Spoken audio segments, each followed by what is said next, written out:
Some of you guys want me to react to Noah Samsen and Acheeto's issue from like 4 months ago. Sure, why not? This is the start of the 3 of it. No, Sneeko's not in it, don't worry, because I would have passed on it too. Pathetic male feminist tries to own me. Okay. Are men the biggest threat to women, or are men the biggest protectors of women? These are...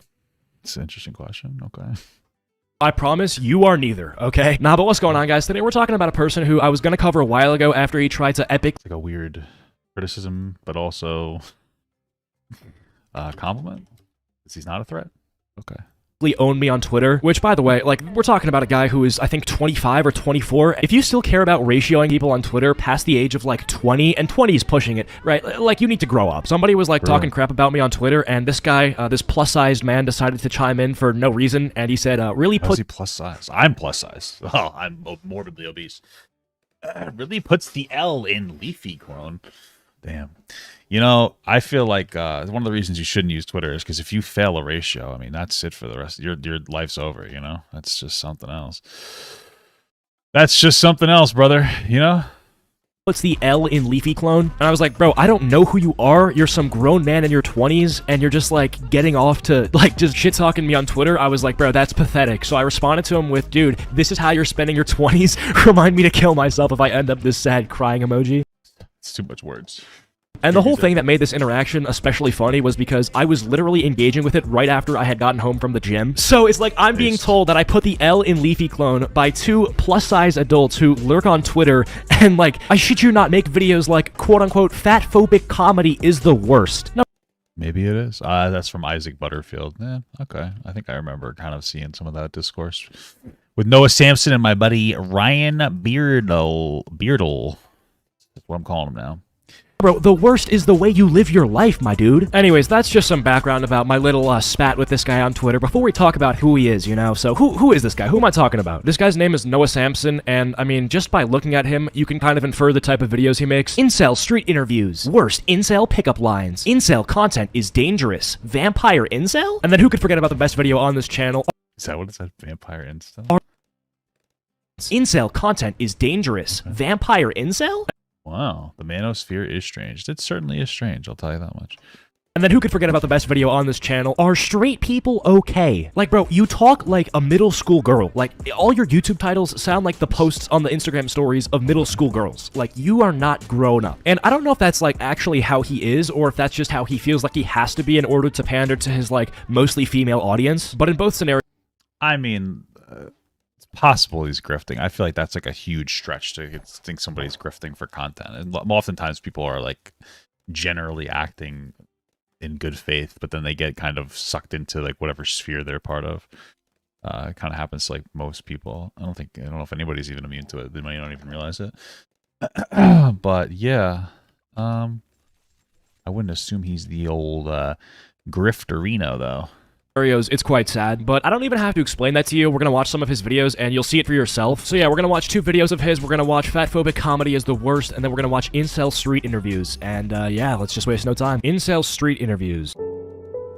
And he's flossing right off the bat. What did I say, bro? Not grown up. You see, like, he's 24, he wants to behave like a middle schooler who cares about ratioing and stuff, bro. Like, before I even watch this... Oh, the flossing kind of got me, I don't know.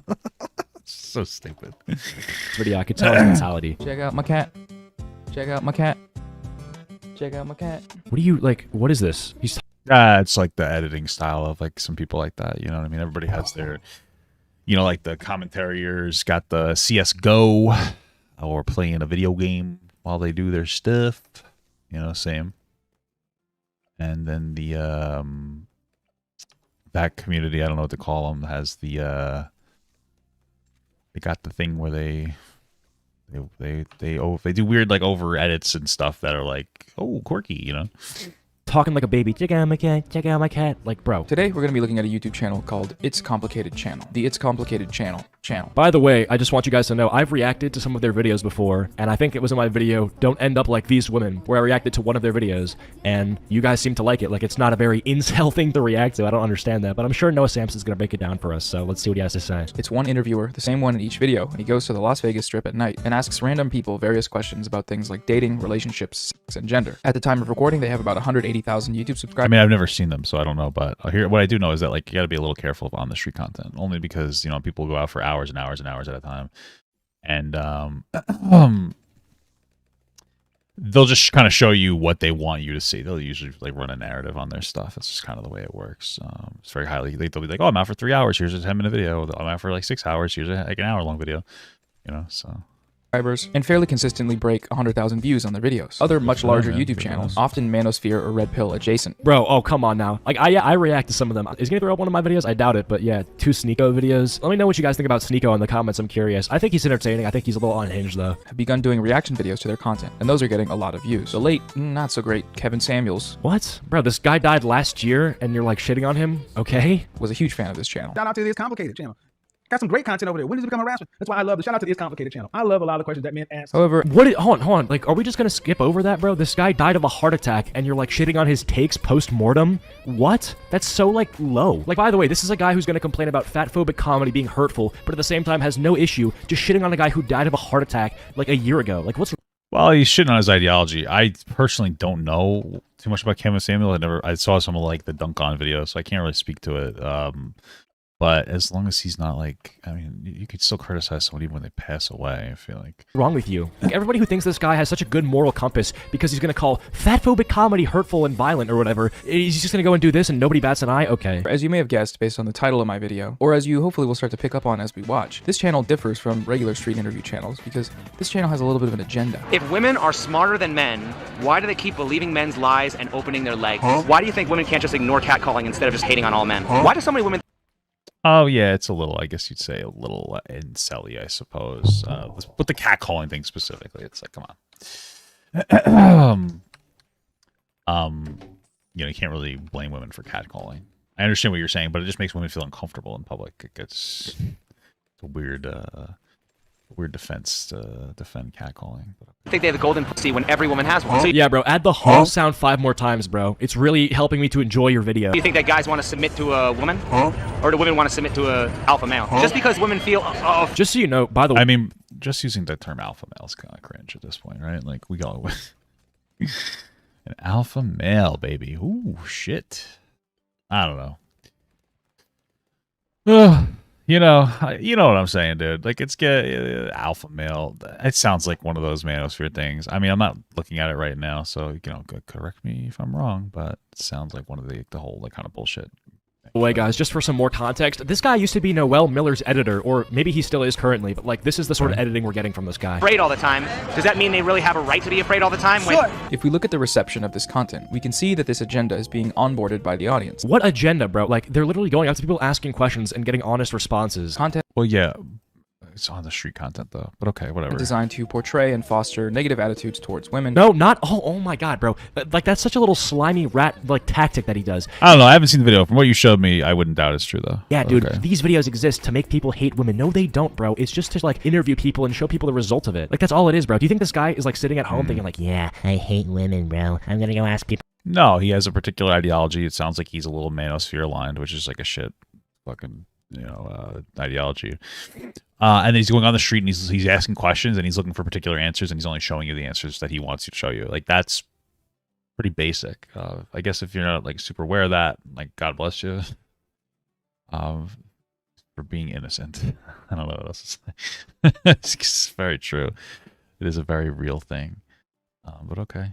Questions. I'm gonna go ask women questions because I hate them so much. Like, what? That doesn't make any sense. And just so you know, you can do the same thing with men. Like, if you go up to a group of men in a certain area and you ask them questions about men that'll make them look stupid, yeah, they'll look stupid, bro. I'm not gonna call the people who ask men questions that they can't answer like incels against men or something. Like, that's so dumb. Putting women in their place and just generally putting women down. Now, if you're someone who watches and enjoys the It's Complicated channel, I'm not here calling you an incel. I mean, yeah, but you did say people who consume it are being affected by a channel who's fostering negative ideas is against women. Like, that makes no sense, bro. Maybe, so, like, you're saying, you know, people are incels, but they're not. Like, what are you saying, bro? I'm not saying that you hate women. You might, but watching this channel alone doesn't necessarily mean that you do. Yeah, no shit, bro. But if I've got you here, I do want to take this opportunity to talk about why we, as men and boys, might want to view this media with a more critical eye, especially as it pertains to the narratives that we draw from what we are seeing. Narratives about the nature of women, modern females, and other stuff like that. Okay, so this is, I guess, a little bit good because he's being somewhat insightful. Yeah, you should always think about stuff that you see with a critical lens. Like, I'm obviously very pro-critical thinking, but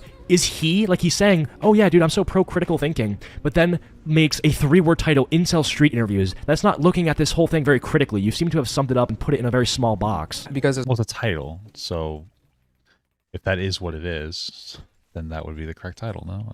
as much as it may feel like this channel is challenging the status quo for you by asking the difficult questions, in many ways it's actually just pushing its own version of the status quo. The one where we take street interview clips and from them surmise that women ought to be seen and understood as liars. Like, who is saying that, bro? Only you are saying that. Like, okay, yeah, sure, there's probably 1, 2, maybe 3 people who actually will. What was that video called by on the Wiener channel? Incel Street Interviews. Okay, we're going real deep. Oh look, it's just Pearly. Oh, just Pearly Things is on here, and she's fucking garbage. So sounds like a pretty, yeah. It sounds like it's like a Manosphere kind of bullshit thing. I mean, not for nothing, but just Pearly Things is spewing actual fucking social vomit, and so does most Manosphere shit. It's probably dog shit garbage. I don't feel like I need to watch this video. Interviews. That's not looking at this whole thing very critically. You seem to have summed it up and put it in a very small box. Because as much as it may feel like this channel is challenging the status quo for you by asking the difficult questions, in many ways it's actually just pushing its own version of the status quo. The one where we take street interview clips and from them surmise that women ought to be seen and understood as liars. Like, who is saying that, bro? Only you are saying that. Like, okay, yeah, sure, there's probably 1, 2, maybe 3 people who actually will watch one of these videos and think, oh my god, women are awful. But those people are just retarded. Like, they're just not even worth dealing with. The majority, and I mean strong majority of people who watch this sort of stuff, like me and my audience, we don't, like, hate women. Like, what are you talking about? Let's see how the Manosphere is reacting to this content. They belong to the streets and do not wife them. Obviously they're unwifeable if this is what they think. Look at her every time.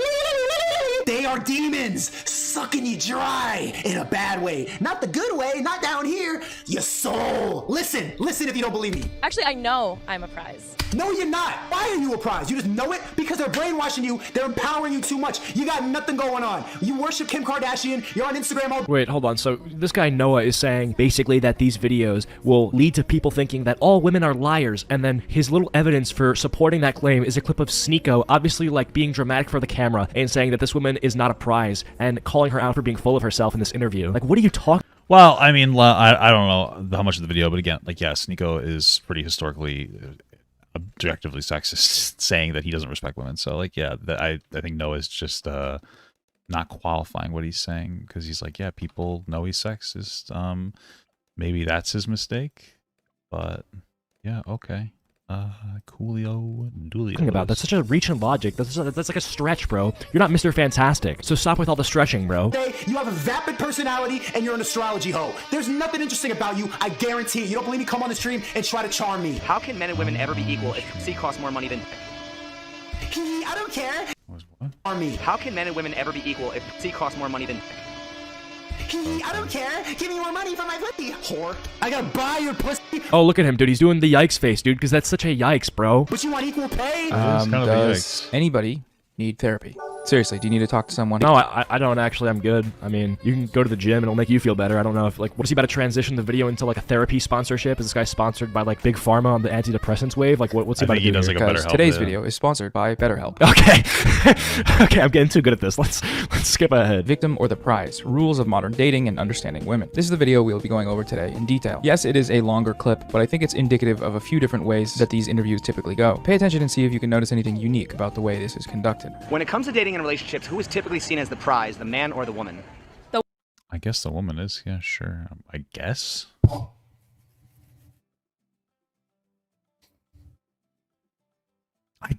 I don't know. Like, I feel like we're so online that, like, we think this is true.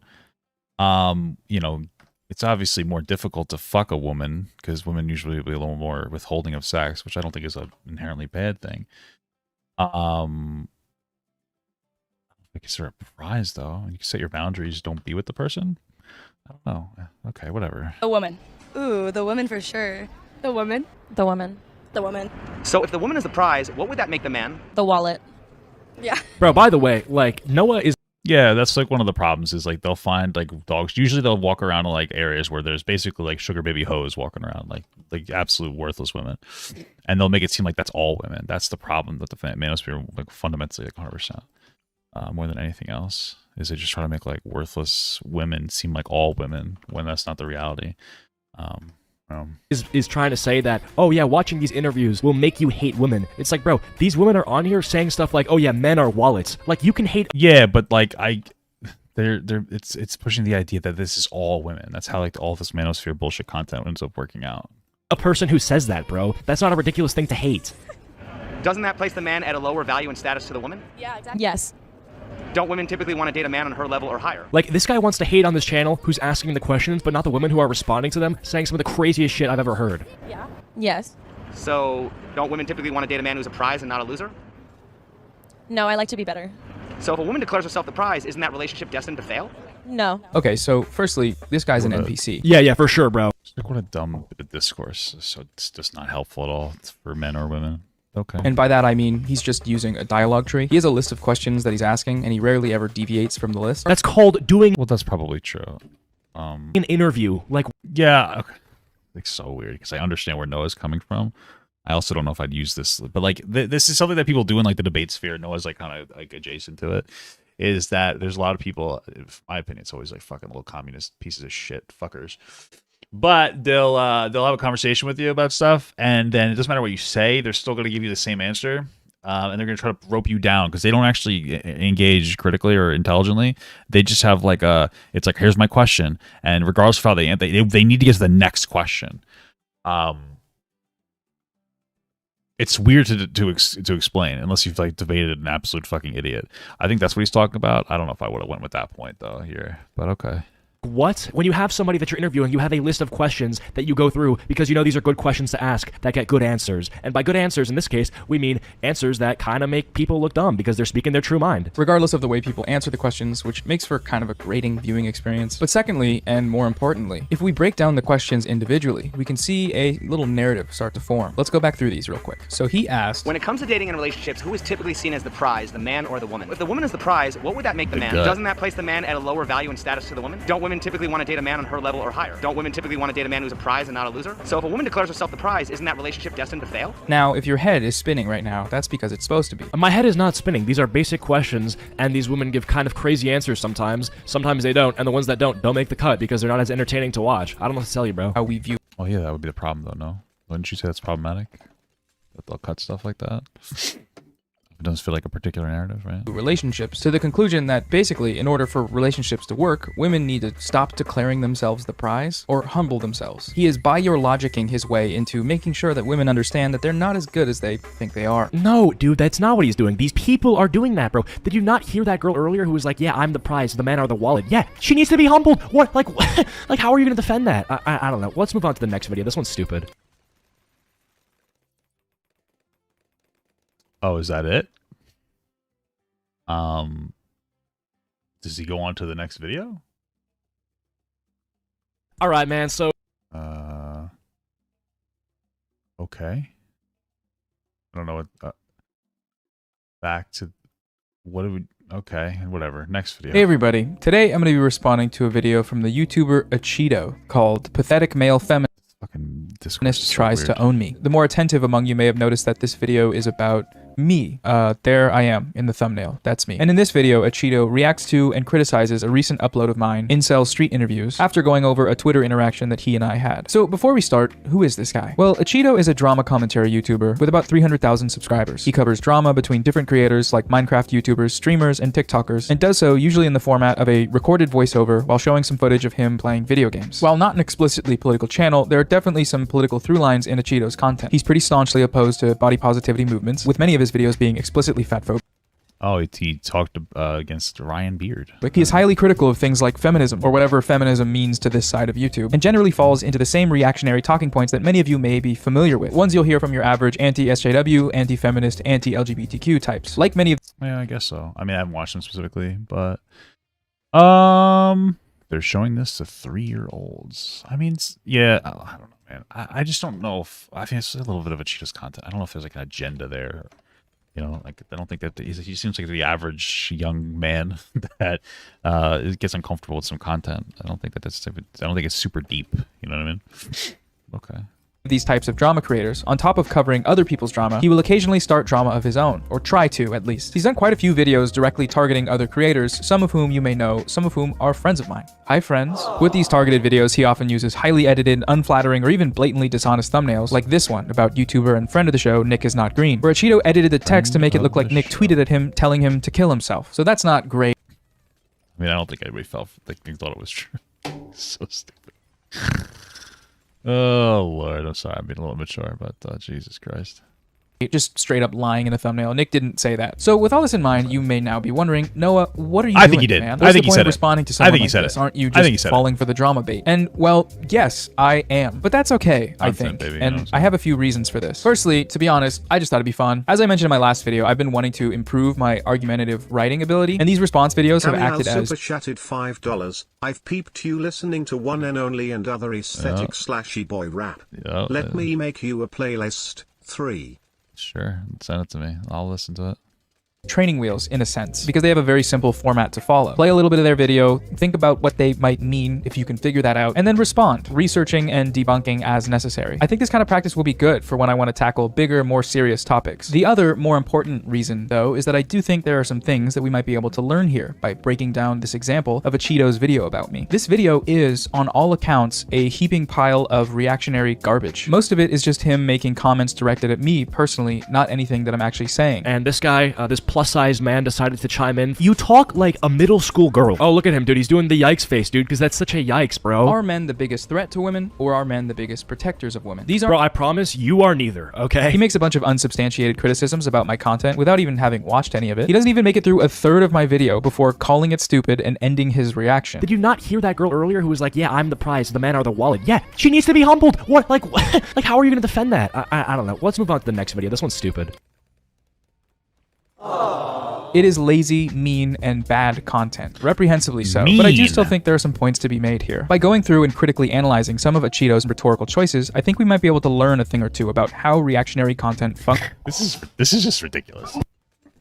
In all honesty, what this just seems like to me is like two different people like just engaging in like a ridiculous spat on the internet. That's incredibly unproductive, and it's just like almost jerk off bait for each other's audience. I don't know, dude. Like, it's so stupid. I mean, it's entertaining. It's just like, I don't know, bro. I don't know. It's just like, what's the, is there anything productive about it? It's just like shit throwing. Functions, how it is both communicated and interpreted, and how some YouTube subcultures have normalized these bad habits when engaging in online discourse. I want this to be a case study of sorts, an autopsy of a bad YouTube video. Acheeto is far from the only creator on here that makes these kinds of videos, so my hope is that this analysis can be taken and applied elsewhere. Anyways, that's the plan for today. Sorry about the long intro. This is a bit of an experiment, so feel free to let me know how it goes afterwards in the comments below. I've left Acheeto's video linked in the description if you'd like to go watch it to make sure that I'm not taking him out of context. And yeah, okay, let's get started. Nah, but what's going on, guys? Today we're talking about a person who I was gonna cover a while ago after he tried to epically own me on Twitter, which, by the way, like, we're talking about a guy who is, I think, 25 or 24. If you still care about ratioing people on Twitter past the age of, like, 20, and 20 is pushing it, right? Like, you need to grow up. Somebody was, like, talking crap about me on Twitter, and this guy, this plus-sized man decided to chime in for no reason, and he said, really puts the L in Leafy Clone. And I was like, bro, I don't know who you are. You're some grown man in your 20s, and you're just, like, getting off to, like, just shit-talking me on Twitter. I was like, bro, that's pathetic. So I responded to him with, dude, this is how you're spending your 20s? Remind me to kill myself if I end up this sad crying emoji. Alright, so Acheeto has a bunch of stuff there, and there are a few things that I want to zoom in on. Right off the bat, Acheeto has mischaracterized the interaction that we had on Twitter. He says that this tweet is me chiming in about him for no reason, but that's not true. I did have a reason. Acheeto made a rather mean-spirited video about a friend of mine, fellow— Oh, I watched that. Yeah, actually, I don't remember the specifics of it, but it was kind of mean. Yeah, I agree with that. I remember watching the video about her. It was kind of mean. Okay. I guess that's the motivation. It kind of makes sense, I suppose. Okay. It was... Okay. Okay, that makes sense. Sorry, I'm just doing a little... I'm just being an epic gamer right now. Sorry, guys. trying to, you know, epically game. Commentary YouTuber Anna Marie Forcino. In that video, he repeatedly commented on her appearance, making fat jokes about her. Today, we'll be looking at the personification of those wooden mannequins you drew in our class, aka Andrew Tate. Was that supposed to be a joke? Like, serious question. Andrew Tate is a personified wooden mannequin? What does that make you then? A personified Snorlax? Like, what? You can also pay Sorry. I mean, I guess if she's gonna body shame him, I suppose. That's not nice. She's a fine looking girl. She's oh Jesus, sorry. I don't mean to laugh. Andrew an additional 36 pounds a month to learn how to make that cheddar. Well, listen, I'm not Andrew Tate, but the first step to getting your cheddar up is to stop eating it all the time. He also spent the entire video, when he wasn't insulting Anna Marie, defending Andrew Tate. Andrew uses his online platforms to teach other men how to live a shallow existence. You've got to be kidding me, dude. Living a shallow existence? If being a multi-millionaire kickboxer that can do whatever you want whenever you want is somehow shallow, then please, Mrs. Awful React. Well, that is shallow. Like, her point there is that, like, it's shallow in the sense that there's no depth to it. It's just about making as much money as you can and fucking girls. There's no, like, actual moral aspect to it. That's, you know, encouraging good young men to exist. It's just like a fucking diarrhea shitstorm of nonsensical garbage. That's what they're talking about.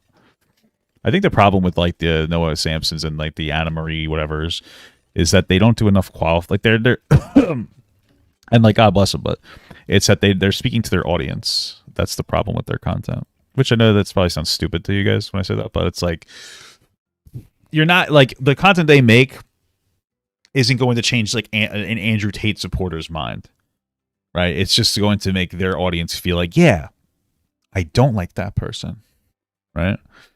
And so obviously they run into the issue of this. Like, what's happening now? Action videos. Tell me, how do I live a non-shallow existence? I want your advice. So this is loser shit, obviously, and Anna Marie pointed this out. She tweeted a link to his video and wrote, "Thanks for the free clout, Acheeto. Maybe cut out some of the fat jokes next time and actually make some cohesive points." That video from Acheeto has since been deleted, but before it was, I managed to Oh, he deleted it. Oh.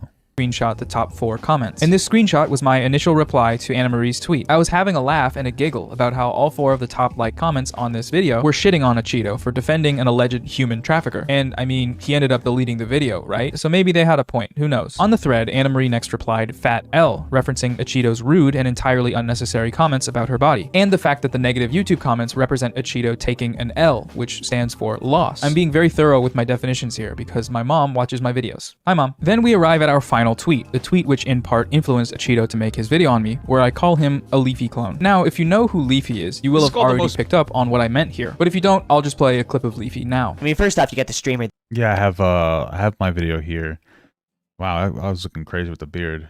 Anna Marie Forcino called out by criticizing Andrew Tate, the most miserable YouTuber, and then that was the name of the video from Acheeto. You know, I remember watching it. Okay, cool.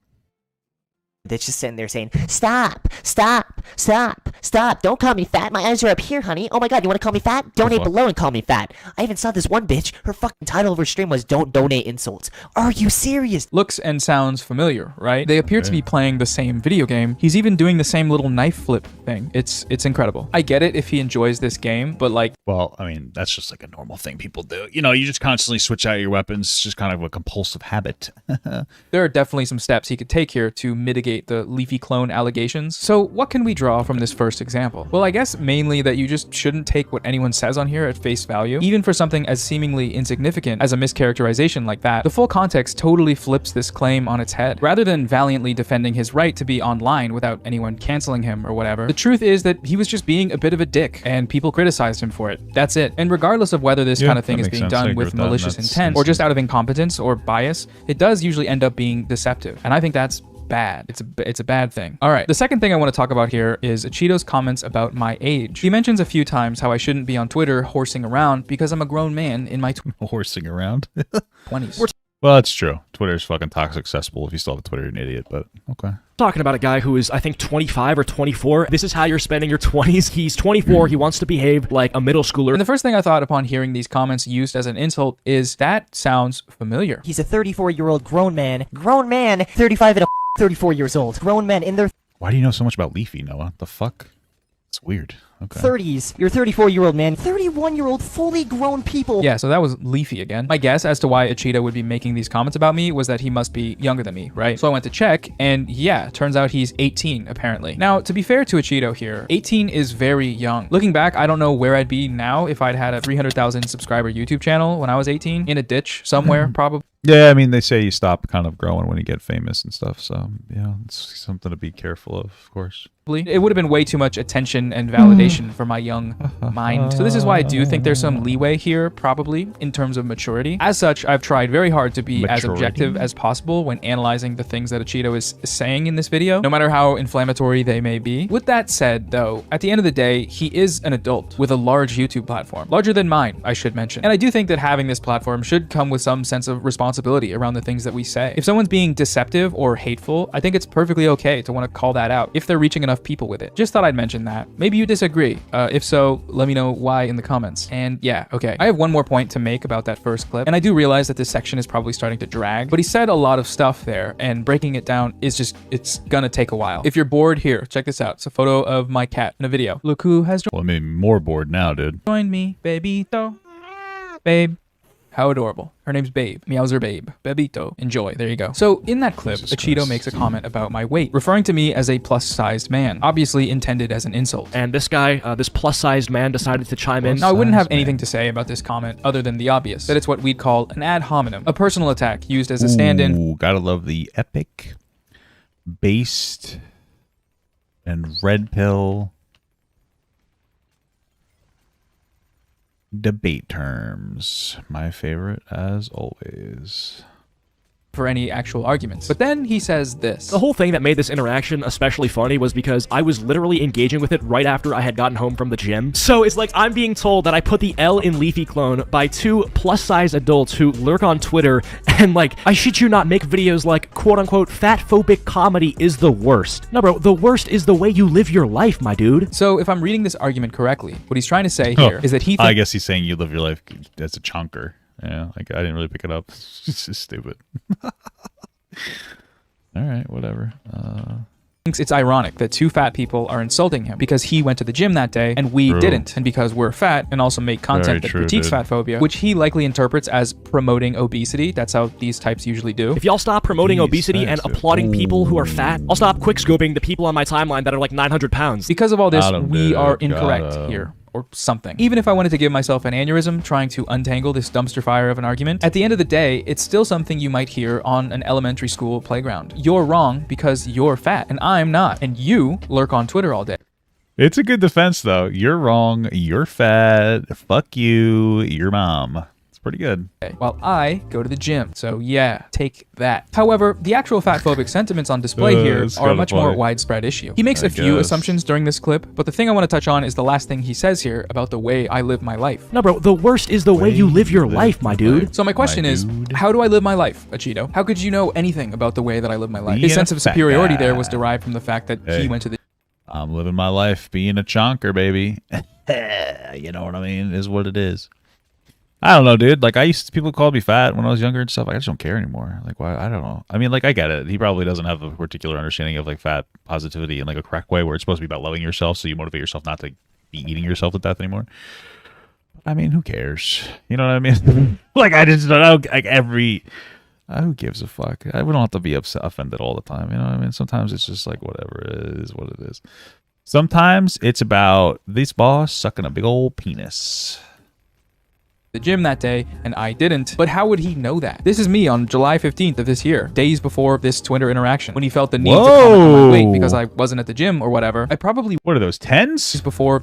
What are the 70s? Damn, Noah's going fucking hard, this Twitter dude. interaction, when he felt the need to comment on my weight because I wasn't at the gym or whatever. I probably was. He just assumed that I wasn't because of the way that I look. And stuff like this is a fairly common expression of fatphobia. Hey, just wanted to add a note from the editing booth. I want to be clear in saying that the correct response to someone calling you fat is not to show clips of yourself working out. That kind of sets the tone of the response as you... That's exactly what you're supposed to do. What do you do, dude? Yeah, that's exactly what you're supposed to do.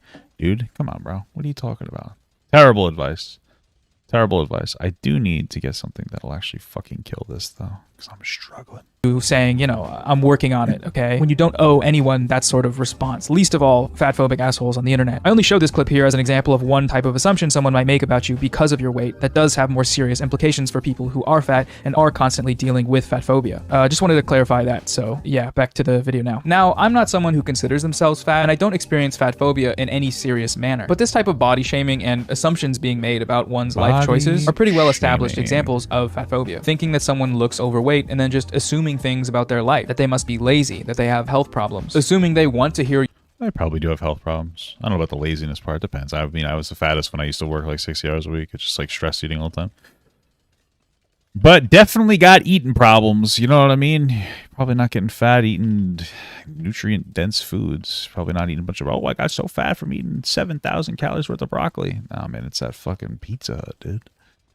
It's that Domino's order. It's just expensive, by the way. Fucking 2 pizzas, fucking wings, and some cheesy bread for $70. Why do I keep paying for it? You know, I'll be paying for it in the morning. You know what I mean? That's a little bit of just a little bit of a joke about eating too much and feeling sick afterwards. Very relatable based. Very relatable stuff, guys. Very relatable stuff. All right, I'm like losing right now, so I have to change my.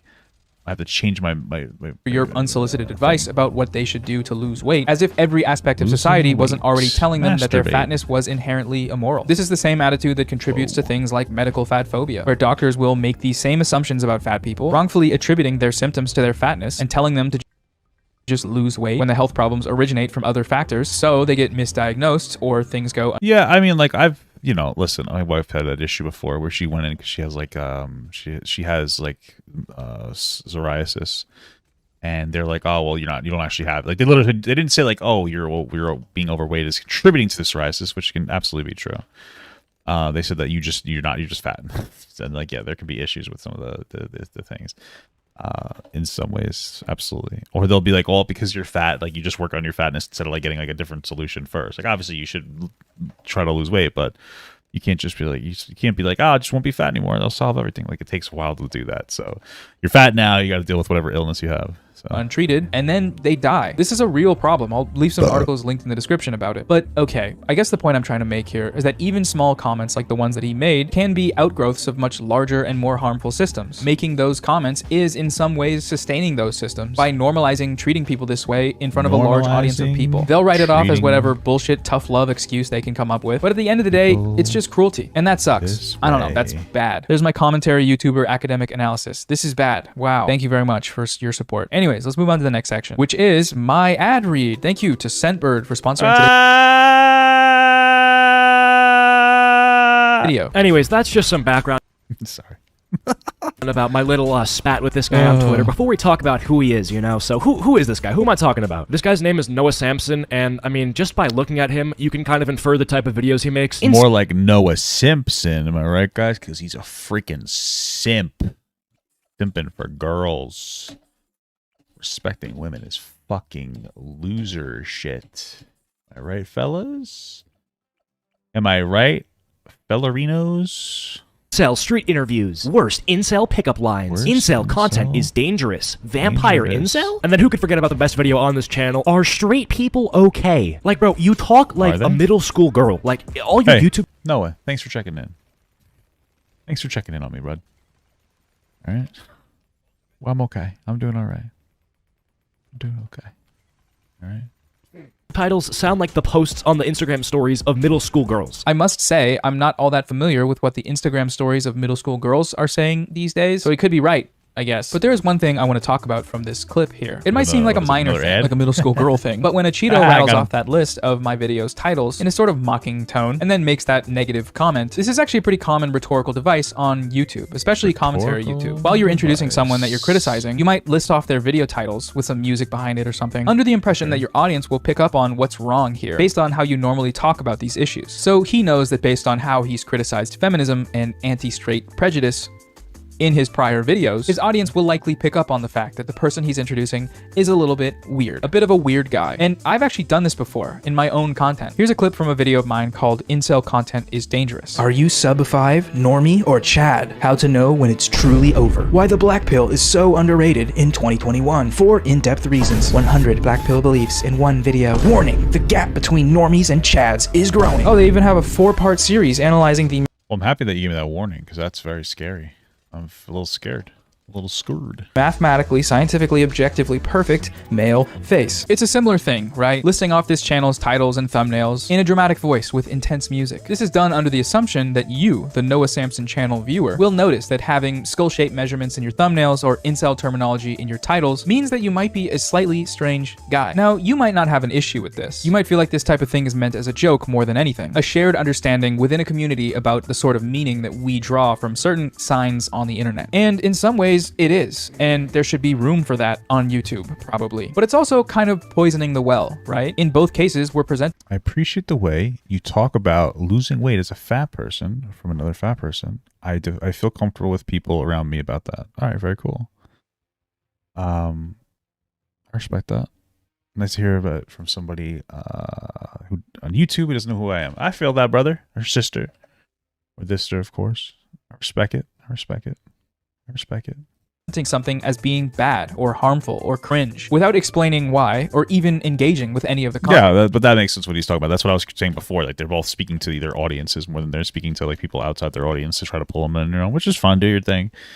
Do your thing, girl. Content. And after seeing how Acheeto did it here to me, I realized that this can actually be pretty unhelpful, especially if somebody's watching that doesn't already agree with what you're saying, that doesn't already feel the way you feel about the content being presented. It's a small but definite way to help promote an echo chamber. And I don't want that, so I'm not going to be doing this in my content anymore. I'm not saying that no one should, but just that moving forward, I don't want to. I want to try to provide explanations for things.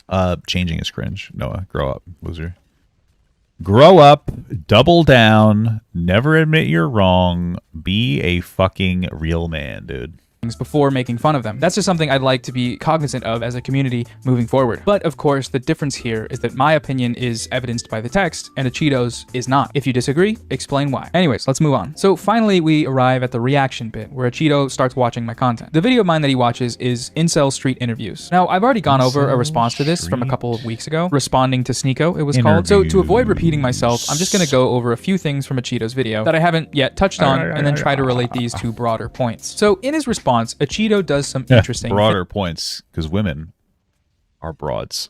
Got it. things. Firstly, there are moments when he tries to refute the points that I'm setting up before I'm even done setting them up. Content designed to portray and foster negative attitudes towards women. No, not oh my god, bro.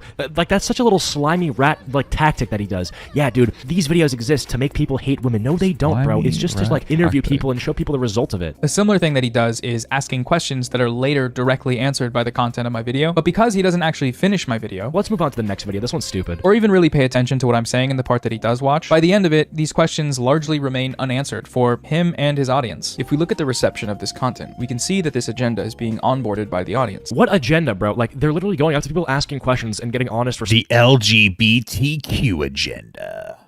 Got it. You like that? Oh, I already have a bunch of paragons.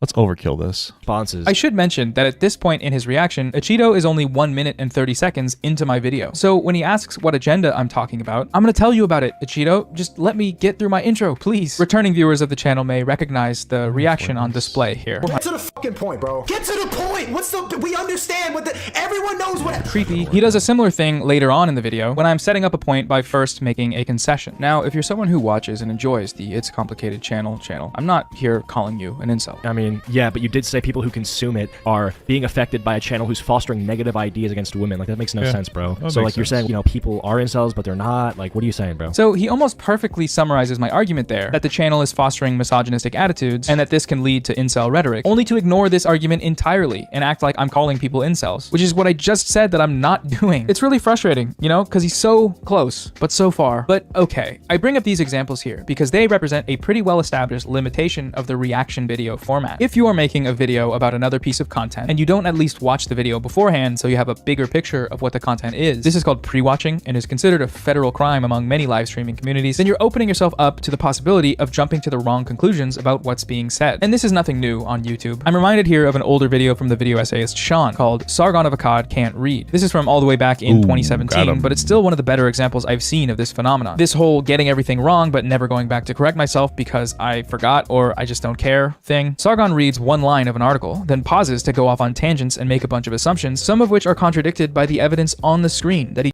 Hey, happens to the best of us. You know, sometimes I'll ramble and go, blah, blah, blah, blah, blah, and then I'll make a point and I'll be like, oops. Because you think I'm going to watch a video twice? I'm not intelligent. I'm just fucking, I'm here for the laughs, bro. I don't give a darn.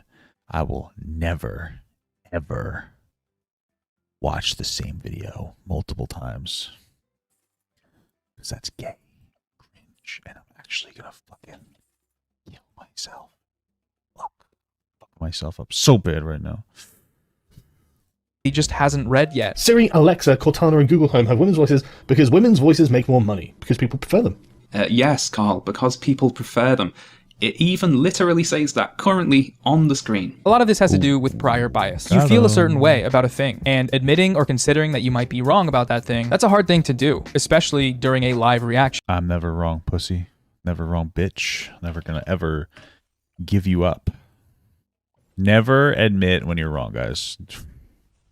Rule number 1, you're always right. Don't ever admit when you're wrong. Because then nerds like this will rub it in your face.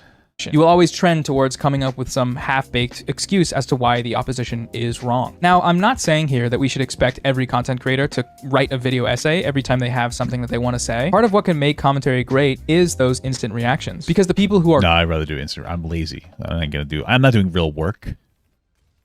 Okay. Plus, then, you know, when you show somebody's whole video, you can't really take them out of context as well. Because even if you do, intentionally or not, like, it's right on the screen, you dumbass, you know what I mean? Like, people are like, you're an idiot, you know?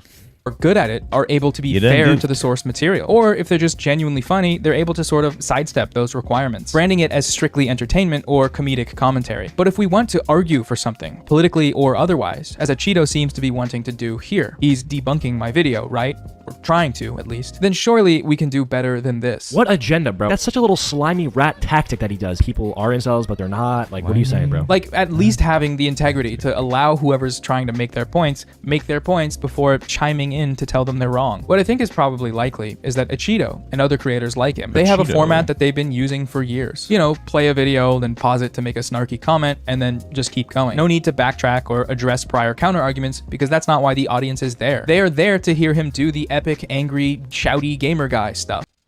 Probably. Yeah, it's that feedback loop. I mean, he's a young kid, so obviously, you know. And with this approach, his channel has been doing just fine. So why bother changing it, right? And this is where I will assert that, well, he should change it, because when he does stuff like what he did in his video about me, it's just terrible content. And I don't mean that as an insult. I mean, it's dishonest and it's lazy. And it doesn't give viewers the full picture of anything that he's talking about. Just mindless preaching to the— You talking about me?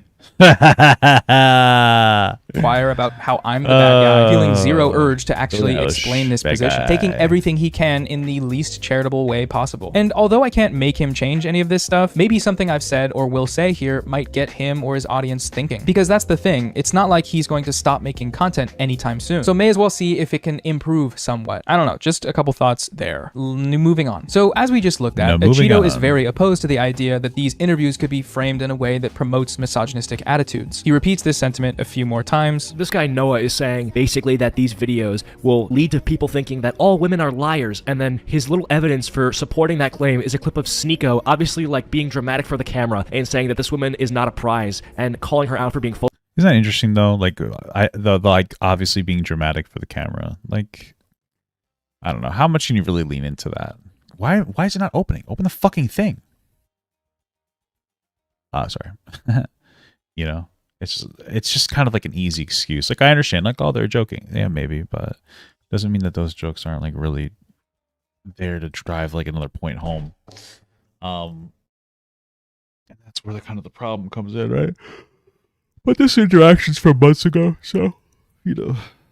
Full of herself in this interview. Like, what are you talking about? That's such a reach in logic. That's like a stretch, bro. So I thought it'd be fun to put this idea to the test by analyzing his own reaction video. Because he did mention having reacted to this interview channel before. Don't be like these women, that's the name of the video. Seems fine. This is important because, as I've pointed out in prior videos, this interview channel is a huge content farm for the Manosphere, Red Pill, and reactionary type channels like Acheetos. So covering this again can't hurt, I don't think. Just to clarify things that maybe weren't made clear before. So with this particular interview, titled You Think You're a 10, the majority of the video focuses on a two-part question-answer setup. First, the interviewer asks these women, who is better at self-improvement, men or women? He then follows this question up by asking them to rate themselves on a scale from 1 to 10.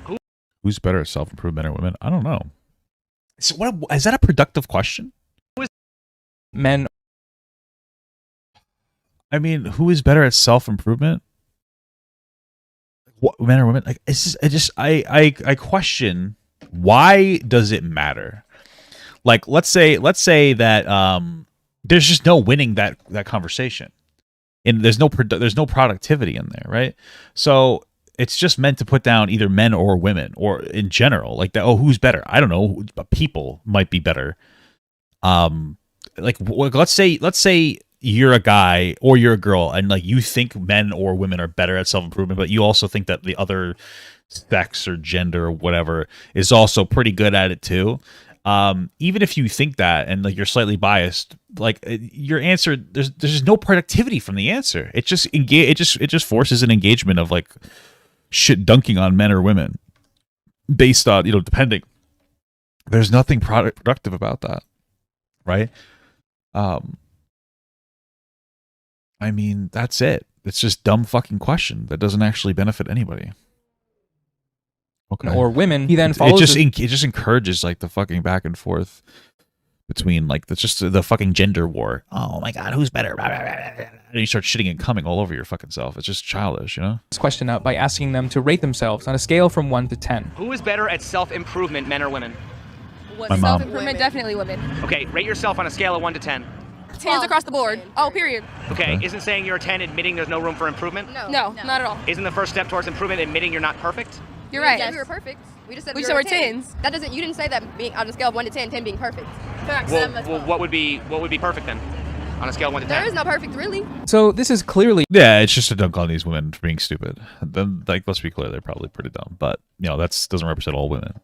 Most of the time, even if somebody thinks they're a 10 out of 10, like, even if somebody thinks that they're an actual physical 10 out of 10, it doesn't mean that they think that they are a 10 out of 10 as a whole and as a person. Like, that's just physicality. Now, you might still think that they're like crazy, but most people will just say 10 for like as like like their confidence sake. It doesn't. Stop moving, you fucking asshole. What the fuck is happening, bro? I hate this game. Yeah, but okay, just kind of a dumb, unproductive question. I mean, that's all that content seems to be. Maybe I'll react to one of their videos at some point. A setup to catch them out on a contradiction. You claim that women are best at self-improvement, yet you call yourself a 10. How can you claim to be good at self-improving when, according to you, you're already perfect? There are a few issues here, though. Firstly, and most obviously... Yeah, it's a conversational trap. Like, it was intentional. He was looking for people to say that. And then he was looking to dunk on them for it. And he was looking to show that like, all women kind of act like this. Because it's meant to be like men versus women. So now they become the representative of all women now. God, apparently they're who's it? Aretha Franklin? Who's every woman?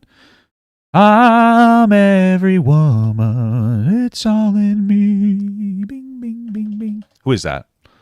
Patti LaBelle? Am I racist? Fuck. Who's all right? Somebody tell me. Anyway, yeah, whatever. These questions don't necessarily contradict. Someone can call themselves a 10 and still want to self-improve because the 1 to 10 scale is a made-up thing. It's not real, it's not science. And because it's made up, not everyone will interpret or answer this question in the same way. What one person might consider a 10, another... Oh, fuck, my bad. I'm fucking dumb as hell. Is that really who? Whitney Houston. What did I say? Of course it's Whitney Houston.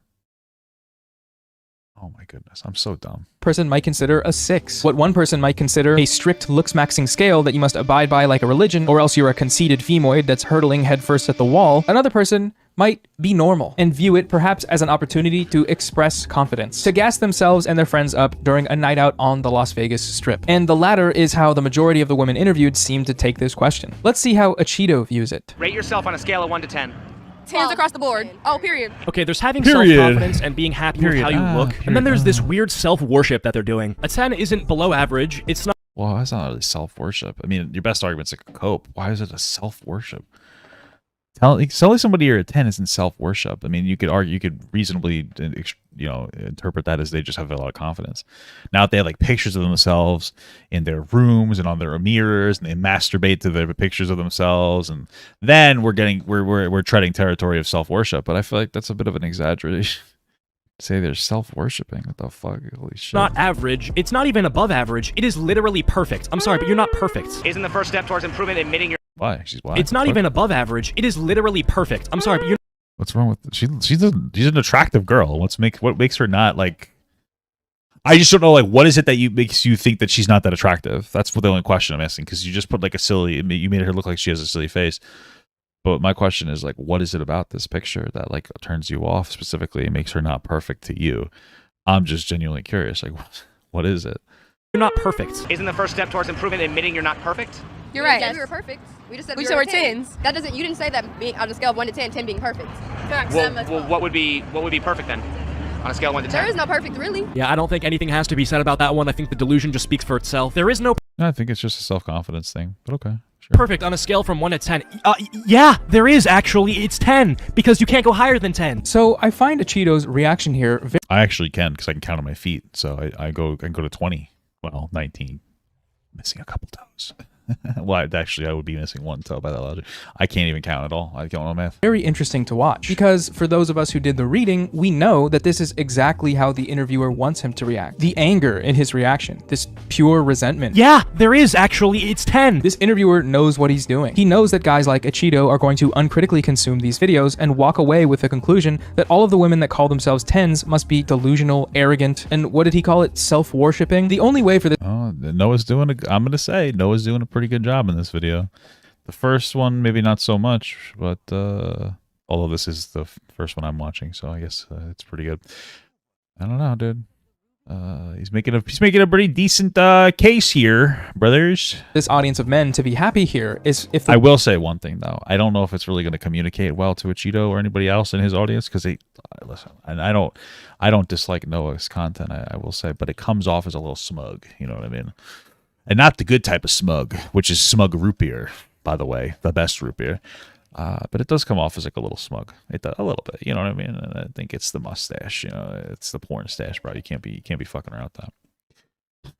The women rate themselves accurately, which really means how much I, the male audience member, want to fuck them. The men are there to either see these women put themselves... Hey, that's all women are good for. Down or have themselves held accountable by the interviewer who is pointing out their delusion. And neither of these are good things, in my opinion. And so the rest of Acheeto's video is him basically making the same point over and over again, that calling yourself a 10 is self-worship and that these women need to humble themselves. Did you not hear that girl earlier who was like, yeah, I'm the prize, the men are the wallet? Yeah, she needs to be humbled. What? Like, what? He blatantly ignores where the women directly counter these points by saying that despite rating themselves as 10s, there still always is room for improvement. So like, there's always Where the fuck am I supposed to land, we just bro? think highly of ourselves, but there's always room for improvement. We just think highly of ourselves. Well, isn't the first step towards improvement admitting you're not perfect? Yeah, they just think highly of themselves. Like, it's not that big of a deal. This guy that's making this video is a nerd. Like the fucking guy walking around the camera. Just like I honestly would be so fucking embarrassed if I just walked around trying to dunk on women or men, or like a fucking clown. It's so embarrassing. No, it just means that there's room to grow, right? Yes. Like, literally no. He ignores the moments where the women try to explain that everyone should want to rate themselves a 10, because everyone should at least try to be confident. I think everybody should think highly of themselves. You should too. All the way on the outer space. Okay, they're just talking actual nonsense at this point, so I'm gonna interject. Why? Yeah, they're just talking about confidence. Who cares? Okay. Yeah. Yeah. Why does he ignore these things? Because they don't fit the narrative that he has uncritically accepted from this interview channel. The same narrative that I was trying to explain in my video, the video that he just ignored. And, you know, perhaps I could have been clearer or more concise about my explanation. Maybe if I started immediately by showing examples and giving reasoning, he'd have actually made it to the end. I think if I were given an opportunity to go back in time to make this video again, I would probably try to do that. But I don't know, that seems like an unfair standard to uphold. Because even when Acheeto hears my primary arguments, he either misconstrues them or mocks them or ignores them entirely. And I don't think any amount of structured argumentation could have stopped this from happening. But maybe I'm wrong about that. Who knows? Anyways, let's move on to the next point. I don't know. You can't live down that attempted race showing though, because that is kind of cringe, bro. The greatest sin of all, Noah. As men and boys might want to view this media with, who knows? Anyways, let's move on to the next point. We, as men and boys, might want to view this media with a more critical eye, especially as it pertains to the narratives that we draw from what we are seeing. Narratives about the nature of women, modern females, and other stuff like that. Okay, so this is, I guess... Narratives about the nature of women, modern females, and other stuff like that. Okay, so this is, I guess... He had females in quotes because, you know, you got to separate yourself from saying the term female. It's a meanie thing to say to me. In the coolies, what the fuck? In the cool guy sphere, in the Noah-sphere, it's considered disrespectful. Little bit good because he's being somewhat insightful. Yeah, you should always think about stuff that you see with a critical lens. Like, I'm obviously very pro-critical thinking, but is he, like he's saying, oh yeah, dude, I'm so pro-critical thinking, but then makes a 3-word title, Incel Street Interviews. That's not looking at this whole thing very critically. You seem to have summed it up and put it in a very small box. So well, again, that is the quite literal nature of... That is quite literally the nature of, you know, what is it called? Titles, right? It's supposed to be a little clickbaity. It's supposed to get you to kind of get in there, communicates what you're talking about. It's also an example of priming your audience in a particular direction, you know, which you could argue for or against it. But you get 100 words or characters, as they call them in the coolie sphere. I don't know what the sphere is that I've created. But yeah, I mean, it's just supposed to be eye-catching, get you kind of going in there, and then you're supposed to engage with it. Yeah, primes your audience a little bit to be like, oh, these are incels, so this way the audience that are stupid and need things that are really watered down for them will know that these are incels. But it is what we all do to some degree. Well, critical thinking is defined as the objective analysis and evaluation of an issue in order to form a judgment. That video title, Incel Street Interviews, was my judgment on the content after analyzing it in my video. If you disagree with this judgment, that's fine, but you need to explain why. And it would help also if you actually watch the video. But until you do either of those things, no, you are not thinking critically about this topic. Now, there is definitely an argument to be made there about the reductive nature of YouTube titles, how we are incentivized to narrow broad topics down to titles that may not be 100% accurate to the content, but are the most clickable. However, if we're using reductive titles as a metric for our ability to think critically, what's going on here? Pathetic male feminist tries to own me. We critically analyzed that interaction earlier. This is not what happened, is it? Seems like it's being put into a very small box there. Or a better example, Acheeto's video, Psycho TikTok Mom Accidentally Gets Exposed, where he watches a clip posted by the Libs of TikTok Twitter account of a mom supposedly being exposed by her son for convincing him to be gay. Am gay or lesbian or any of that, she doesn't care. All she cares about is that I'm a part of it, and if I'm not a part of it, she'll try to convince me to join it, because What are you saying right now? Nah, let him finish. Let him finish. Yeah, what is he saying? I mean, it depends on how you want to interpret that. He could be saying my mom is desperate to make me part of the LGBTQ community because she's trying to fucking groom me. Or he could be saying that the mom wants him to, like, support the community in some capacity. I mean, it really just depends on how much of a fucking asshole you want to be when it comes to your interpretation of that.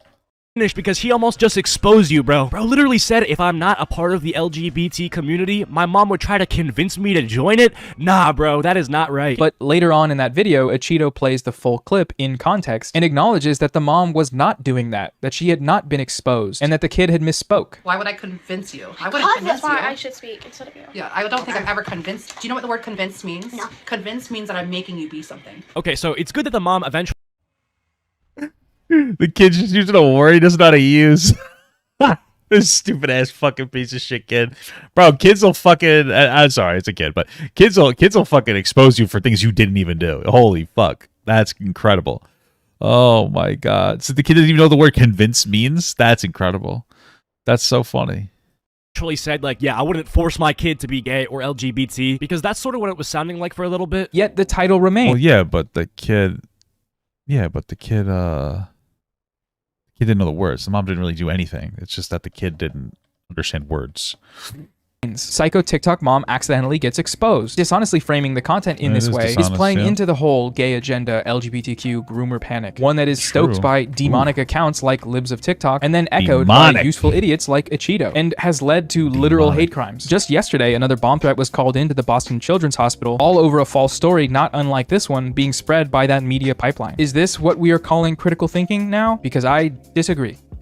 I want to play a related clip here from later on in the reaction. In many ways, it's actually just pushing its own version of the status quo. The one where we take street interview clips and from them surmise that women ought to be seen and understood as liars. Like, who is saying that, bro? Only you are saying that. Like, okay, yeah, sure, there's probably 1, 2, maybe 3 people who actually will watch one of these videos and think, oh my god, women are awful. But those people are just like, they're just not even worth dealing with. The majority, and I mean strong majority of people who watch this sort of stuff, like me and my audience, we don't, like, hate women. Like, what are you talking about? So here Acheeto disputes my claim that this channel wants women to be seen and understood as liars. He says that there is a maximum of 3 people that interpret this content in the way that I am describing. However, as I showed in my video, this is not the case. The following were just a few comments from the street interview comment section. Never underestimate a woman's ability to avoid accountability at all costs. I had an argument with my 8-year-old niece yesterday. I truly believe the thought processes and childish antics between my niece and these women are no different. Yeah, that person is very sexist. Okay. Well, I truly believe the thought processes and childish antics between my niece and these women are no different.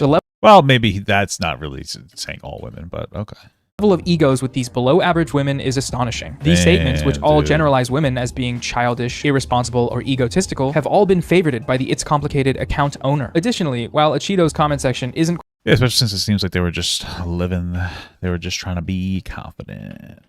Confidence is kind of cringe anyway, so you got them. Quite as bad as the street interview comment section, there are definitely still some iffy comments. These women are a 12 out of 10 on the stupidity scale. I hate that some women act like this. It's embarrassing. They just take one insignificant aspect about themselves and try to make it praiseworthy because they have nothing to bring to the table. What in the narcissist is going on here? Seriously, the selfishness and overall negative personality qualities is 12 out of 10. Now, I'm not going to say that these comments are proof that misogyny is creeping into this guy's audience. Everyone interprets this content in their own ways, and it's very possible. So a lot of those were like, you could just interpret them as they were criticizing those specific women. I do say though that like the confidence they're missing the mark on the understanding of like the confidence aspect. So that this is just Acheeto's young audience echoing his energy on this topic. But to deny that there's any possible link here between these spaces and misogynistic rhetoric just because you feel like there isn't one and you refuse to explain why, well, that's not thinking very critically, in my opinion. Okay, so the last thing I want to talk about today is one of the things that seemed to bother Acheeto the most about my video. It was my comment about Kevin Samuels, where I called him the late not-so-great Kevin Samuels. The late not-so-great Kevin Samuels. What? Bro, this guy died last year and you're like shitting on him? Are we just gonna skip over that, bro? This guy died of a heart attack and you're like shitting on his takes post-mortem? More like a heart attack. That's so like low. Like, by the way, this is a guy who's gonna complain about fatphobic comedy being hurtful, but at the same time has no issue just shitting on a guy who died of a heart attack like a year ago. Like, what's wrong with you? Like, everybody who thinks this guy has such a good moral compass because he's gonna call fatphobic comedy hurtful and violent or whatever, he's just gonna go and do this and nobody bats an eye? Okay. So Acheeto here says that criticizing Kevin Samuels' takes post-mortem is low of me to do. And at first I wanted to ask why. You know, like, just because someone dies, does that mean we're not allowed to criticize their actions in life? Is it by virtue of— True. That's why we can't say anything. Don't speak ill of the dead, dude. Hitler, can't talk about him. You know, he's passed away. We gotta be respectful. I don't think Kevin Samuels is Hitler, but if you disagree, I mean, there's one thing to shit on somebody like Kevin Samuels, like, you know, versus being like, yeah, I don't like his ideology. I think you could still reasonably criticize people even if they passed away. The recency of his death, that this has upset him. He mentions that Kevin Samuels died just last year. If that's too soon, then when am I able to make this comment? But then I thought about it and realized that, well, based on the content that Acheeto probably is surrounded with, which is without a doubt closer to the manosphere than I am, Acheeto might just have no idea why that comment is, in my opinion, justified. And he's someone who might actually benefit from hearing an explanation. So let's do that. Kevin Samuels sucked not because he had a heart attack, but because he was a misogynist, a grifter who built a massive platform. His heart certainly sucked, am I right? Same.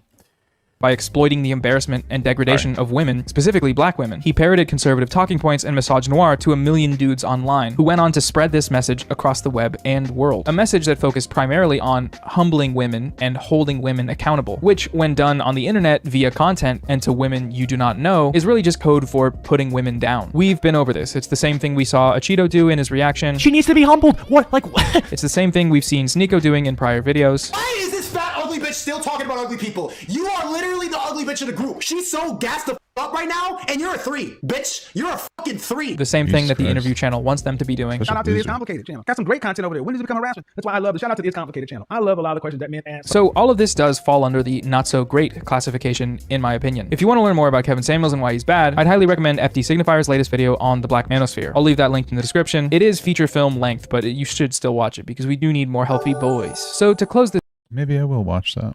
out, I just want to reiterate that this video is not my attempt to cancel the guy I was talking about. I don't want to do that, and even if I did, that's not how YouTube as a platform works. Acheeto and others like him will continue putting out content on this website, and no response video will get in the way of that. However, I do think that exposing people, whether that's content creators or their audiences, to other perspectives on how we can improve the way that we operate in this content creation space may be beneficial in the long run. I think that a lot of the examples we looked at today are pretty widespread issues on YouTube. A good portion of this platform still does not understand why making comments about people's weight or using ableist slurs or blindly supporting misogynistic narratives, none of this is all that funny or epic. Many people, audience members and creators alike, lack the ability or willingness to critically engage with content from creators that they disagree with before jumping to conclusions and forming judgments about them. I'm guilty of this. We all are. It's human. It's also the way these platforms are designed. We're incentivized algorithmically to churn out low effort, choir preaching content every day because it will pile up more views over time and make us more money in the long run. It's also just easier, and that's the most valid reason to want to do something, in my opinion. But all these things come at a cost, right? They come at the cost of our ability to understand one another, to have some sort of integrity as content creators, and to discuss ideas and events in an honest way. And the only way to fight against this, at least the only way that I can think of, is to hold one another accountable. And no, I don't mean holding femoids accountable. I mean identifying specific examples of where creators or commenters might have got something wrong and explaining why in a calm and collected manner. This seems to help a lot from the short time that I've been trying to do it. So yeah, anyways, that's all I wanted to say today. As I mentioned, let me know what you thought of this response video format. I might do more of these, who knows. Thanks again to Scentbird for sponsoring this video. All right, we got that one all done. Scentbird, goodbye. Post video quiz, blah, blah, blah. All right, here's the last one, the response to Noah. What's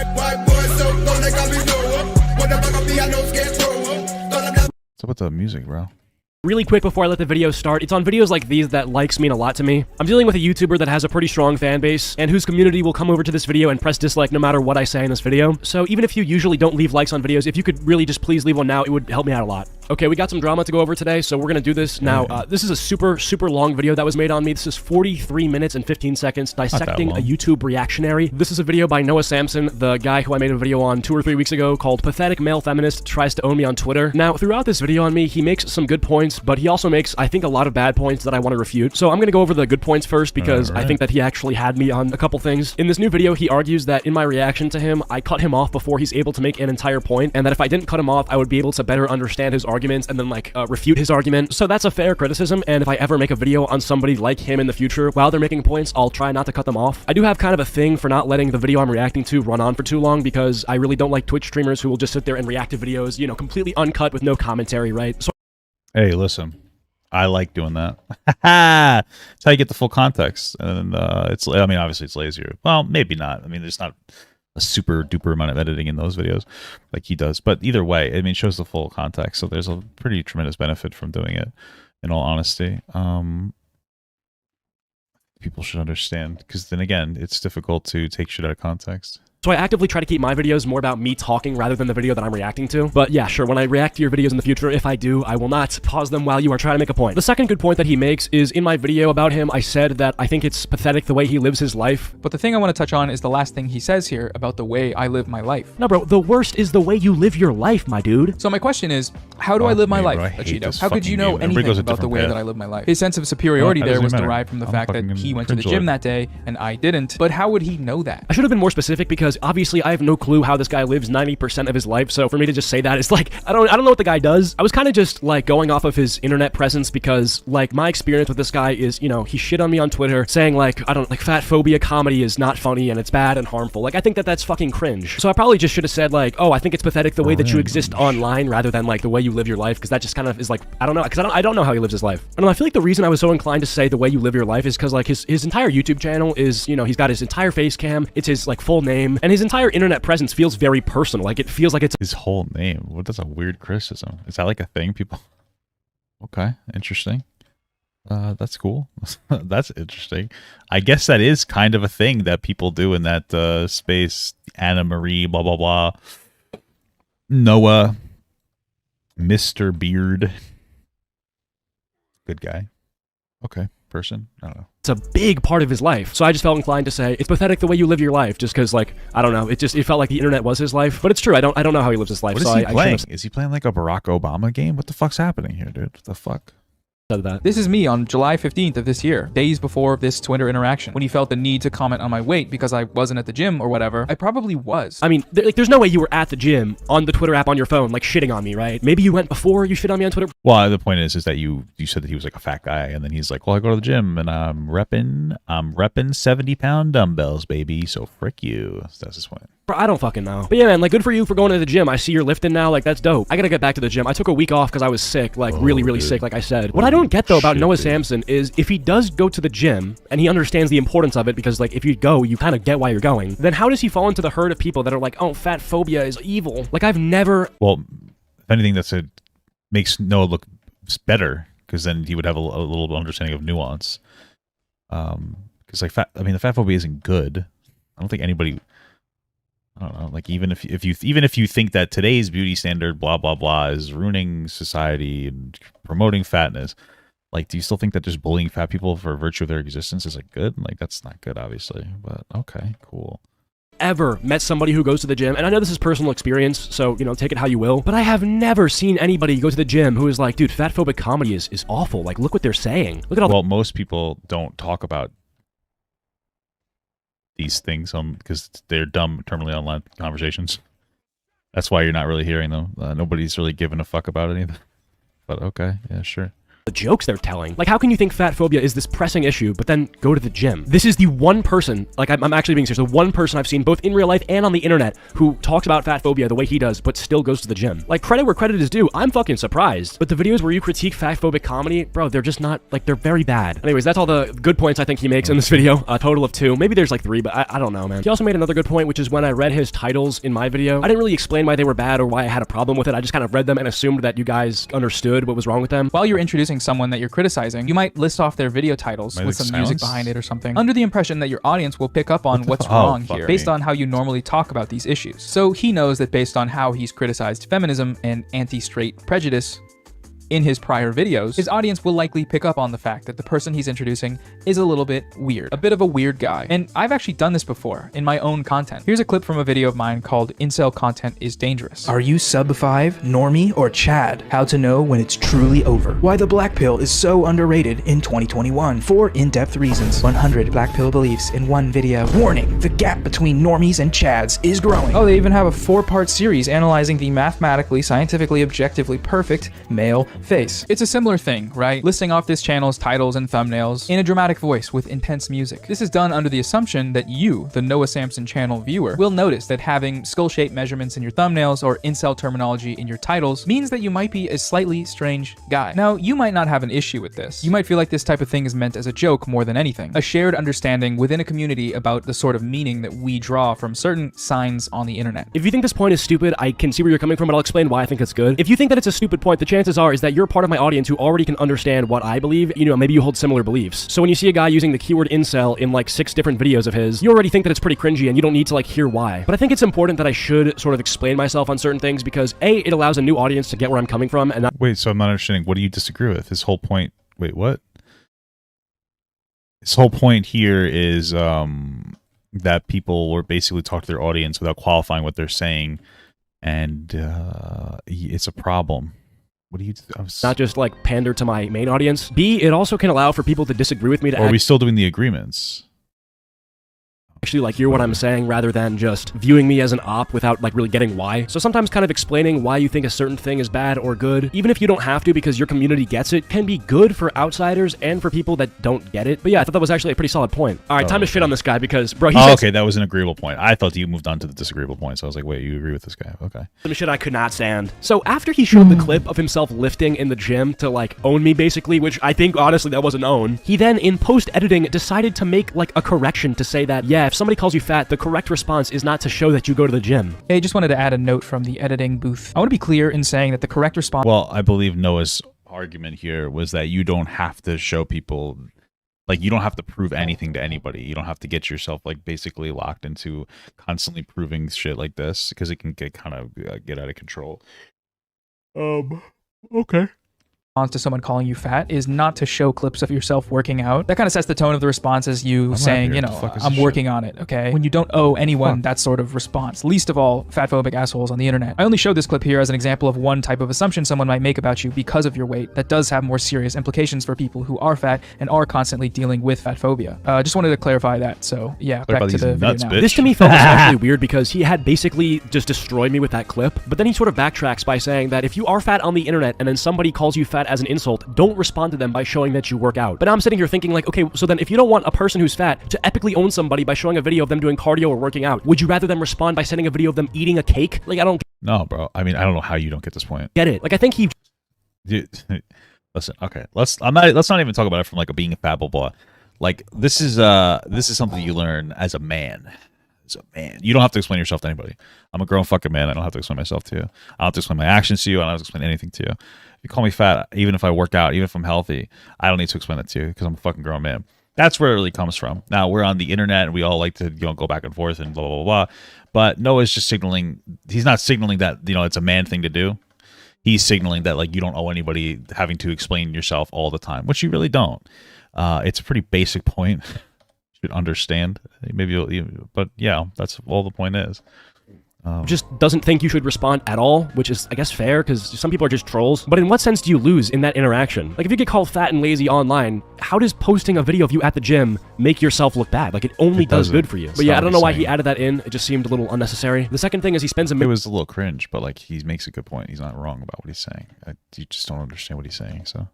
Calling me a Leafy clone? A Leafy clone. Now, if you know who Leafy is, you will have already picked up... This person has no gray? Yeah, I don't think... Yeah. Up on what I meant here. But if you don't, I'll just play a clip of Leafy now. I mean, first off, you got the streamer that's just sitting there saying... We probably are a Leafy clone, you know what I mean? Like... What am I supposed to be fucking killing here? What the hell? I have to slay these pussy-ass bitches. But yeah, I mean, it seems like you could just say that you take inspiration from Leafy, and like that's fine. You don't have to feel butthurt about it.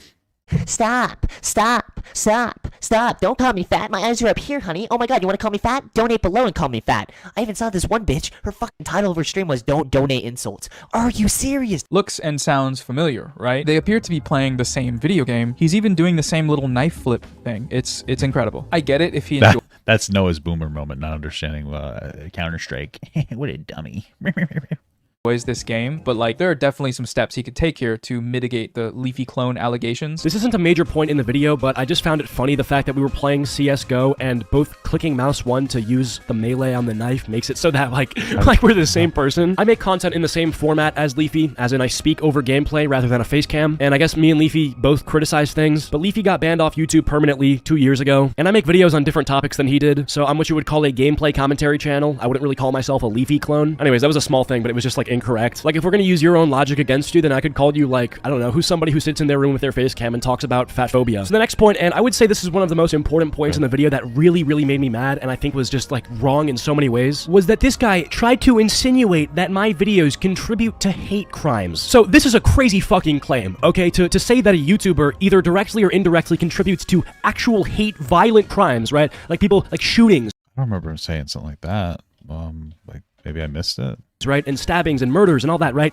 Like, to insinuate that somebody is at all tied to that is a huge claim. So here I have to assume that he's gonna have like a mountain of evidence to prove this. So he tries to prove this by saying in my video, Psycho TikTok Mom accidentally gets exposed, that I'm an idiot for reacting to a Libs of TikTok Twitter post. Where he watches a clip posted by the Libs of TikTok Twitter account of a mom supposedly being exposed by her son for convincing him to be gay. Am gay or lesbian or any of that, she doesn't care. All she cares about is that I'm a part of it, and if I'm not a part of it, she'll try to convince me to join it, because What? Are you saying right now? Nah, let him finish. Let him finish, because he almost just exposed you, bro. Bro literally said if I'm not a part of the LGBT community, my mom would try to convince me to join it. Nah, bro, that is not right. But later on in that video, Acheeto plays the full clip in context and acknowledges that the mom was not doing that she had not been exposed, and that the kid had misspoke. So before we get to him accusing me of indirectly adding to hate crime statistics, he thinks that I lied about what happened in that clip because I said in the title that TikTok Mom gets exposed. Originally in the clip, it looked like the son was confessing on TikTok Live that if he wasn't a member of the LGBT community, that his mom would try to convince him to join the community. Later on in the clip, it turns out the kid didn't know what the word convinced means, and the mom was saying, no, I wouldn't convince you to join. But I never changed the title because, believe it or not, the video is not Psycho TikTok Mom gets exposed for trying to convert son to be gay. The title is just TikTok Mom gets exposed, and I still think she got exposed as being a bad parent because later on in the clip, the kid goes on to say, I am pansexual/gay. You know, this is an 8-year-old, by the way. I feel like 8-year-olds shouldn't be on TikTok Live talking about their pansexual attraction. That's a good point, yeah. Okay, if that's what it's about, sure. See, that's why it's good to watch the whole video, guys.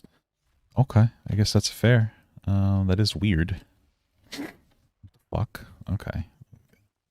How are you pansexual at 8? Whatever. Okay. My opinion. What's then up, the brother? kid also reads a message in chat that he didn't like and was like, shut up, bitch. And then the mom like laughs. So I'm just basically seeing a mom who's funny. streaming on TikTok Live talking about pansexuality with her my kid. 8-year-old son, and then her daughter with bright green dyed hair, and then the son is cussing up a storm on stream, and I'm just like, man, like, okay, you're a mom, but you're not a good one, bro. You're getting exposed on your own TikTok Live as being a bad mom. So Well, she's probably not a bad mom. I don't think that it's necessary to teach your kid 800 identities when they're fucking 8 years old. It's confusing and dumb, but it's not gonna be a bad mom or anything. Just a fucking cringe mom. Blech. I don't know, he tries to say that whatever. Finally gets exposed. Dishonestly framing the content in this way is playing into the whole gay agenda LGBTQ groomer panic, one that is stoked by demonic accounts like Libs of TikTok and then echoed by useful idiots like Acheeto, and has led to literal hate crimes. Just yesterday, another bomb threat was called into the Boston Children's Hospital, all over a false story not unlike this one being spread by that media pipeline. So he like very quickly goes from Acheeto was apparently dishonest for framing a video a certain way to a bomb threat was called into a fucking children's hospital, and he's an idiot for not being more careful with what he talks about because then he can make a video that's gonna make somebody threaten a hospital. Are you out of your fucking mind, dude? No, I don't care if you call me an incel or a Okay, so I just want to, I kind of want to explore this out. I kind of want to explore this out loud. All right, so Noah's saying that there are media pipelines that start with Libs of TikTok and then like reactionary channels that will look at particular information, and that is, in Noah's opinion, out of context. And they will then become hateful of particular groups of like LGBTQ people, for instance, which is what's happening at that video. Even if you think that that mom is acting irresponsibly, a lot of people are just taking that as like a general criticism on LGBTQ people. And that could lead to violence. He's somewhat right. I don't think that he's necessarily wrong with the pipeline. You know, the content creators are, you know, you should feel a little bit responsible for some of the things that you say, generally speaking. And like, you know, the potential harm that you could cause what you're saying. Potential. I'm not saying that you're fucking killing people. I'm just saying it's something to keep in mind and trying to be as unbiased as possible. Bro, I'm loving that I'm taking so much fucking damage right now. It's making my cock explode cum. Because this guy wanted to be such a fucking epic-based person that he didn't want to tank anything. And so like a healer is just like being a real cool guy by not fucking healing me. Like a stupid-ass bitch. Anyway, enough of the meltdown. fatphobe or a cyberbully or anything like that, that means nothing to me. But for you to basically say that I am a gateway for terrorist threats is kind of where I'm going to draw the line. Noah, none of my audience are terrorists. Nobody who watches my videos is influenced by terrorist ideologies. And if you do hold terrorist ideologies where you're going to threaten to hurt people in real life, unsubscribe and leave. You are not welcome here. Playing into the whole gay agenda LGBTQ groomer panic, one that is stoked by demonic accounts like Libs of TikTok and then echoed by useful idiots like Acheeto. He's saying that by by making a video reacting to a TikTok that I am ramping up the amount of anti-gay panic in the country. I don't know what exactly you think I said, but nobody's gonna watch that video of me talking over surf gameplay, where I'm criticizing one shitty mother on TikTok and then think like, wow, yeah, gay people, big problem in this country, gotta get rid of them. All over a false story, not unlike this. You'd be surprised. I'm not saying that he's doing that. I'm just saying that. Like, you'd be surprised.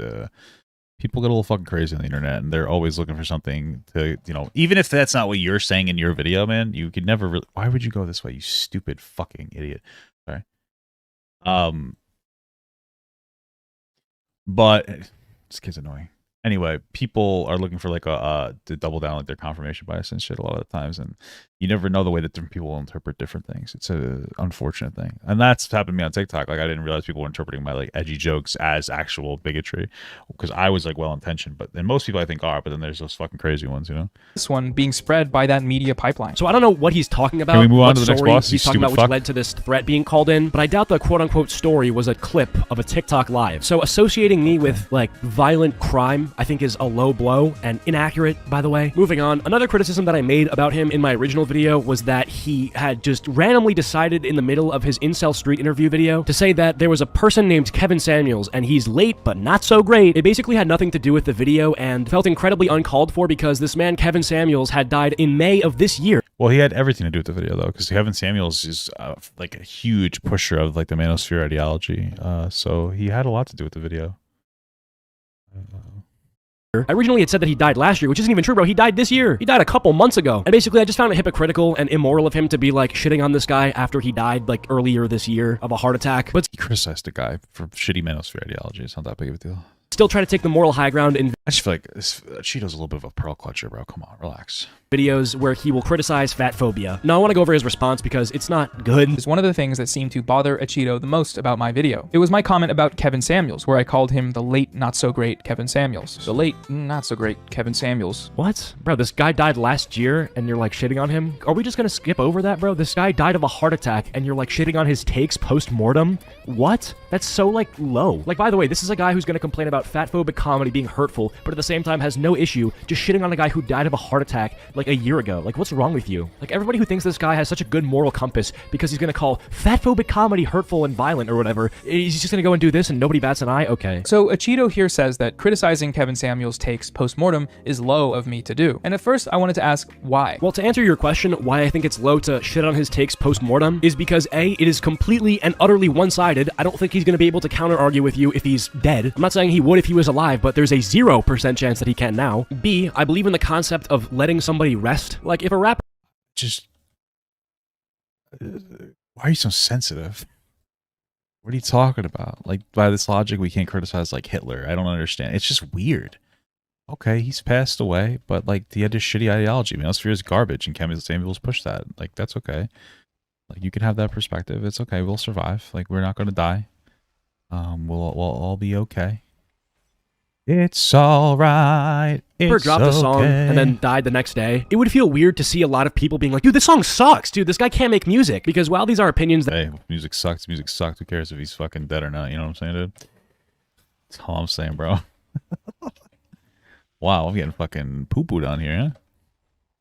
That you are allowed to have. The fact that a real human being lost their life, I believe, takes precedence over the fact that you dislike their song. In the same way that this guy's family is grieving and he's just like literally dead. I feel like the fact that you disagree with some of his takes about like women and relationships is unimportant at this point. You know, like, just because someone dies, does that mean we're not allowed to criticize their actions in life? Is it by virtue of the recency of his death that this has upset him? He mentions that Kevin Samuels died just last year. If that's too soon, then when am I able to make this comment? So I think you can definitely criticize people's actions in their life, especially if their actions are horrid. Like, if somebody dies who, I don't know, like killed people, there is no respect to be had for them after they die, right? Like, people say, rip bozo, I'm smoking the pack, like it happens. But what did Kevin Samuels do that you think is so bad that you need to shit on him even after he died? Because all I'm hearing from you is that you think he is a misogynist. He didn't go out and shoot a bunch of people, so this whole actions can be criticized thing doesn't really fit. From what I know about this guy, he just talked. And to answer your question of how long do I don't know. This feels so sensitive and like pearl clutchy. I mean, holy fuck.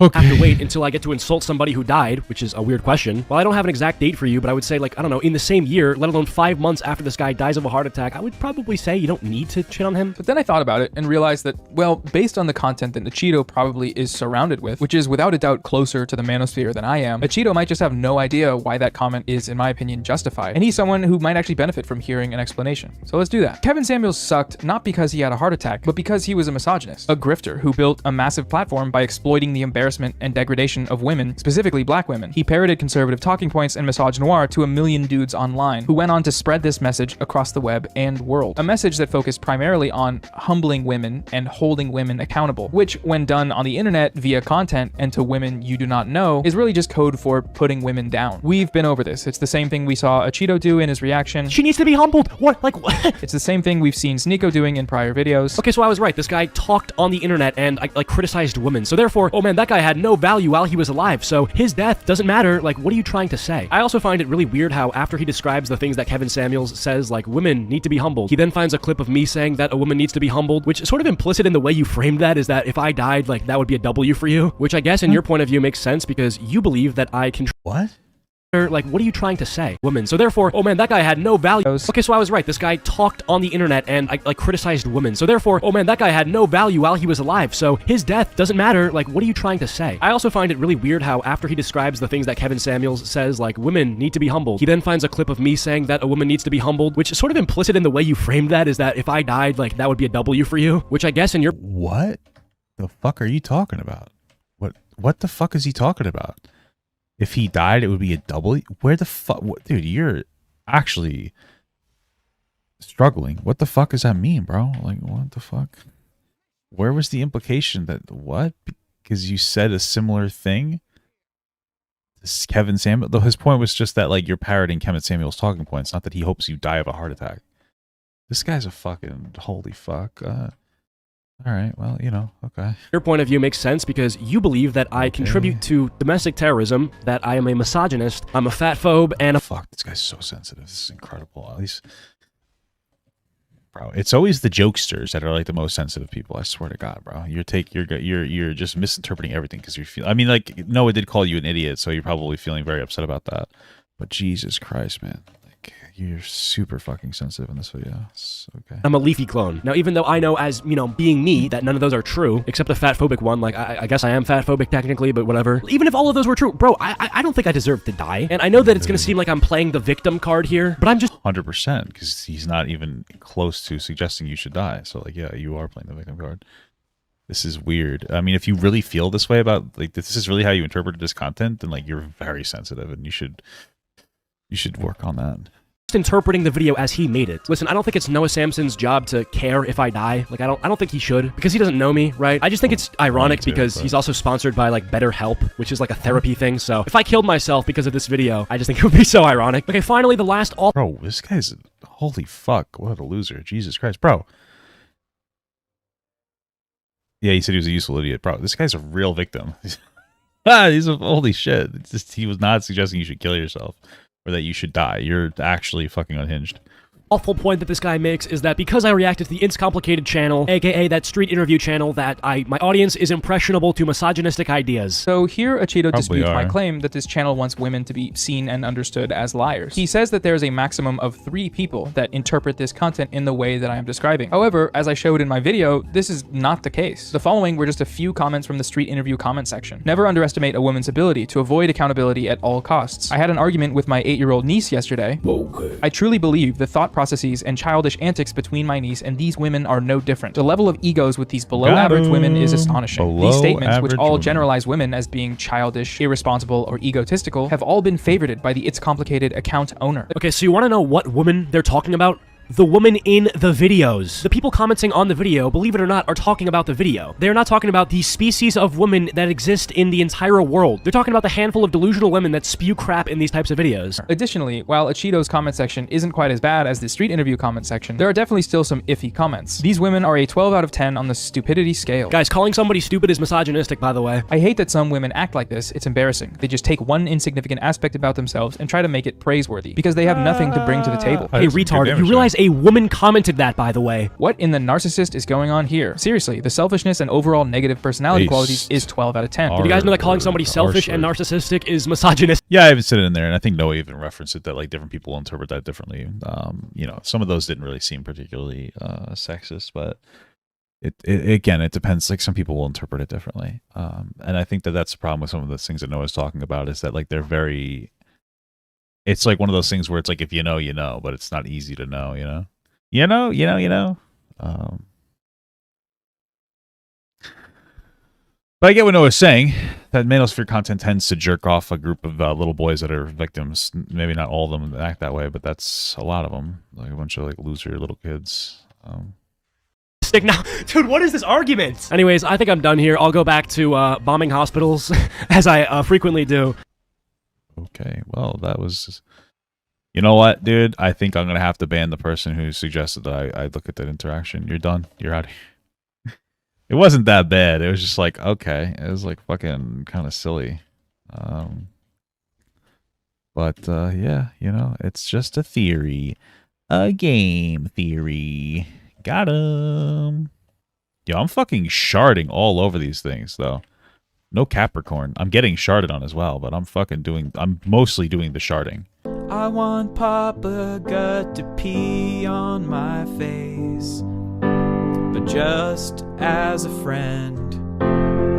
There's nothing weird about that. I want him to pee on my face.